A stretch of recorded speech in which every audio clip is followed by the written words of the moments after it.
Hello, my name's Robert Cordy, and in today's video we're going to talk about articulating your garden goals. Now this is a great step to practice if you're about to plant a garden or even if you have an existing garden.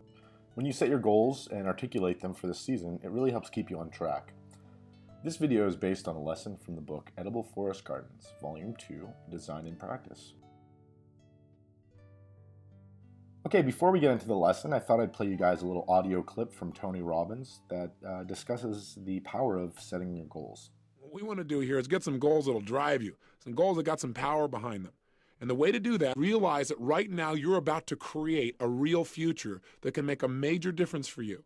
That right now you're not just writing words down on a page, that even though you don't know how this is going to happen yet, that if you get something that you really want and you make it strong enough and you find strong enough reasons, you will find a way. And I think that's really important to remember. If you believe in something and you want it strong enough, you will find a way to make it happen. And today's lesson that comes from Edible Forest Gardens Volume 2 is a great way to start setting some of your goals. So we can first start by writing down our goals. Writing down your goals can be very helpful when you're working with more than one decision maker. When you write down your goals, it helps translate ideas to the other members of the group. Having your goals on paper makes it easier to evaluate and revise your plan. As well, it keeps them in one place so you can revisit and remind yourself about what you're doing.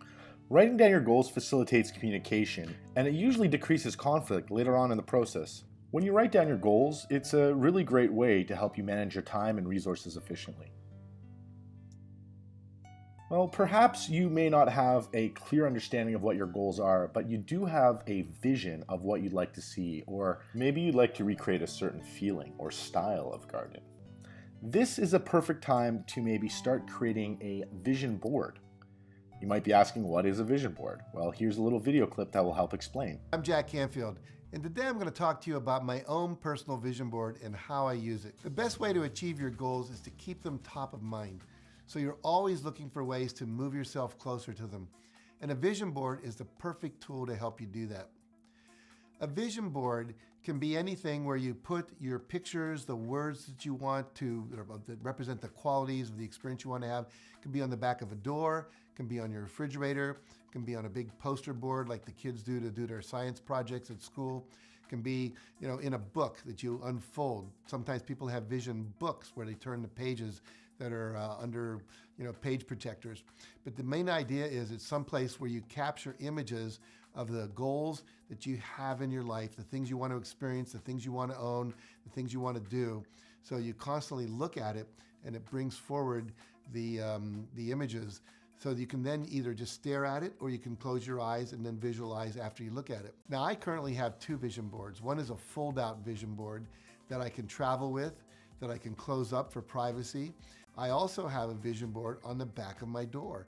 So every time I leave my office, I stop and I look at the images on that board. It's in my face every day, probably 8 to 10 times.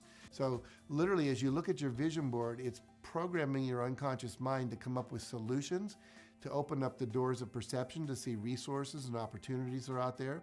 Ideas come to you. You start attracting through the law of attraction, people, resources, and I said opportunities. And life becomes very, very magical. Hey guys, so here's a little vision board that I made for my garden. And I just started off with a bunch of words, and some of the words that came to mind were low maintenance. I'm quite busy during the summer, so I don't have too much time to interact with my garden. Smoothies, I thought it would be great to grow my own berries for smoothies. And herbal tea. I know that I absolutely love fresh herbs from my garden and dried herbs, and I like to make them in hot and cold teas. So those are just some of the words that I put up. Now the next thing I did is I found some images that I liked, and sometimes I found these images in garden magazines, or I actually looked on the internet and found some images that would inspire me to think about my gardens. Now remember, the most important part is that you don't need to have any experience or knowledge about the areas that you're interested in. You can always learn and study and partner with other people that have experience. The idea behind the vision board is to get you inspired and to motivate you to find out ways how to get these things into your life. And remember, you can make it in a pocket size, portable, sort of transportable way, in a little book that you could bring with you wherever you go, or you could have it in a place that you see every day, like on the back of your door or in your bedroom. And I highly recommend adding to your vision board, switching things up, and articulating your goals a little bit more clearly. Effective goal articulation results in a written statement that clearly defines the complete universe of what you want to achieve at an appropriate level of detail stated as present tense and actively voices your desired conditions. Basic goal articulation. In the basic approach to goals articulation, you start by writing a goals summary statement. If your goals are straightforward, you may feel satisfied with the statement. However, it's recommended that you revise and refine your writing at least once. Now, your goals and intentions might be a little bit more complex, and you may not be clear at the outset. You can use a series of questions to help you write your goal articulation statement. Here are the goal articulation questions. What do you want to grow in your garden? What other essential needs do you want the garden to fulfill? What are your present and future needs for this space?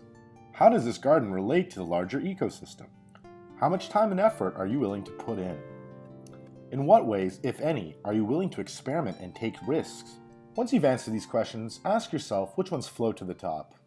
What are the pieces that are most essential to your garden's success? After highlighting the most important issues, try and write a brief statement, about 3 sentences or less. Okay, so I did a little example here and I answered the questions. First question was, what do you want to grow in your garden? And I answered, I want to grow herbs and berries for my family. Then we were asked, what other essential needs do you want the garden to fulfill? Here I answered, I'd like to host barbecues and family gatherings. The third question is, what are your present and future needs for this space? Now, for me, I'm thinking about my present needs. I need to have a very low maintenance garden. I work a lot and I'm not really there to upkeep it that much.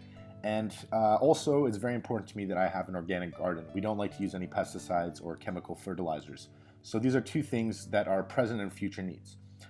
So the fourth question is, how does this garden relate to the larger ecosystem? Okay, so for this one, I thought about 2 things. One that I'm not really in control of, which is the birds. They're going to eat the extra berries on the bushes, and that's great. So I'm contributing to, the wildlife and the habitat in my neighborhood by putting in some berry bushes. And I'm not in control of that, but what I am in control of is the purchasing of the berry shrubs. And so when I'm making the purchase, I'm going to make sure that I'll buy from organic nurseries. And this way, I'm investing in a business that's investing in the earth. The next question is, how much time and effort are you willing to put in? And I put maybe 1 or 2 days a month. The last question is, in what ways, if any, are you willing to experiment and take risks? And my answer was that I'm willing to grow new and exotic varieties of berries and herbs.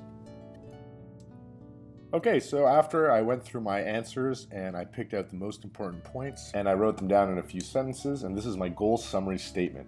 So my summary statement reads, I will dedicate 2 days a month to maintaining my home garden this year. I will grow native and exotic varieties of organic berries and herbs for my community, and I will purchase my plants from local organic nurseries. After I finished my draft, I put it on a wall in my kitchen so I'd see it every day, and about 2 weeks later, I rewrote it. So for the second draft, I realized that I'm actually not going to be around for half of the summer. I'm going to be away for a month or so, and so I thought that I would hire my nephew to maintain my garden for 2 days a month. And I thought it would be great to work with him actually for the first few months and teach him how to maintain and look after organic plants. And this is a great way for me to share my skill set, connect with my family, and also give back to my community.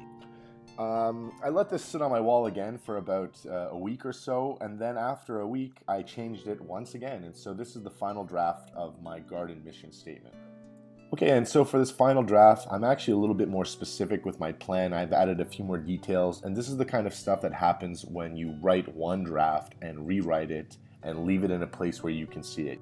Okay, so my final draft reads as so. I will teach my nephew how to garden organically and hire him for the month of July and August to maintain my native and exotic plants. This season, I will also buy enough plants to grow as many herbs on my property as possible while maintaining a clear area to barbecue and entertain guests. I will also invest in a birdwatching book and bird feeders for my garden. Now, having the summary statement is important because now I can share my ideas with my friends and family. I have a clear understanding about what I'm doing this season, so I can start to set a budget, I can make time in my schedule, and create an action list of things that I need to do to make my garden goals summary come to life. If you're interested in learning more about the advanced goal setting practices, make sure to check out Edible Forest Gardens Volume 2 and refer to their goals setting section.